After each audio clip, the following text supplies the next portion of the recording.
श्री राम का जीवन मर्यादाओं का वह प्रस्तुतिकरण है जो पारिवारिकता का, बंधुत्व का, दाम्पत्य जीवन का तथा लोकनायक का आदर्श हमारे समक्ष रखता है।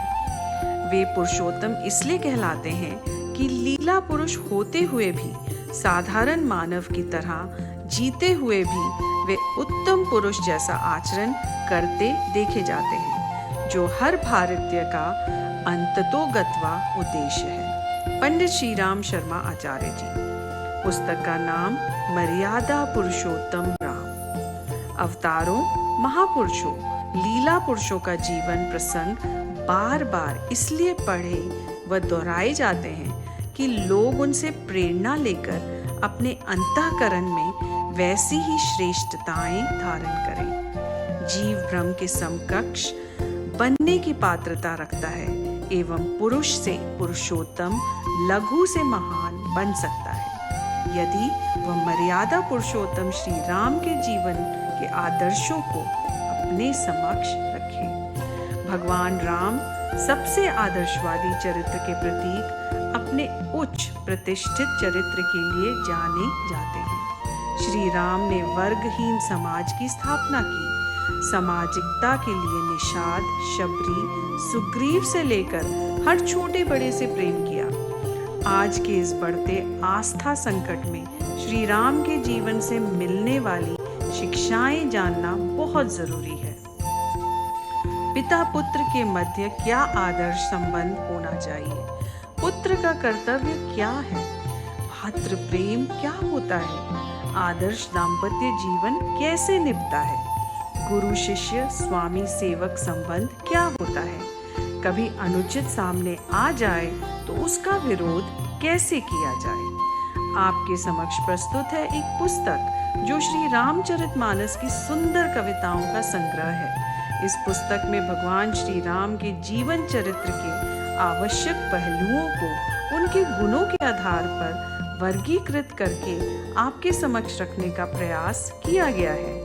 इसमें श्री रामचरित गाथा के कई ऐसे पहलू हैं जो हमारे जीवन और समाज को ऊंचा उठाने में सफल होंगे। पुस्तक के कुछ अंश जब मानव विवेक बुद्धि की अपेक्षा करने लगे तो समझ लेना चाहिए कि बुरे दिन शुरू हो गए। आदर्श राज्य संचालन कर्ता के लोक नेतृत्व करने वालों के गुण क्या हो? शौर्य, सत्य, शील, विवेक, संयम, परमार्थ कैसे वैयक्तिक जीवन में व्यवहारिक रूप में उतरे? इसे श्री राम की गाथा के अतिरिक्त कहीं एक स्थान पर नहीं पाया जाता। गुरु भक्ति, ईश्वर निष्ठा तथा भक्ति समर्पण का सच्चा शिक्षण श्री राम के जीवन में देखने को मिलता है। सच्चा गुरु ना तो स्वार्थी होता है और ना स्वार्थ सिखाता है। वो भगवान का प्रतिनिधि होता है, भगवान का कार्य ही करता है और उसी की प्रेरणा देता है। उसमें मोह एवं अज्ञान दूर कराने की सामर्थ्य होती है। सत्संग ही आनंद और कल्याण की जड़ है। सत्संग की सिद्धि ही फल है। अन्य सब साधन तो मात्र उसके फूल हैं। जब असुरता बढ़ जाती है और उसका नियंत्रण लौकिक स्तर पर नहीं होने पाता, तब भगवान की शक्ति विभिन्न रूपों में प्रकट होती है। अपने समान किसी को ना मानने वाला अहंकार से अंधा हुआ ही कहा जाता है। कामनाएं मन पर बदली की तरह छाई रहने से जीवन में अध्यात्म का प्रकाश फैल नहीं पाता।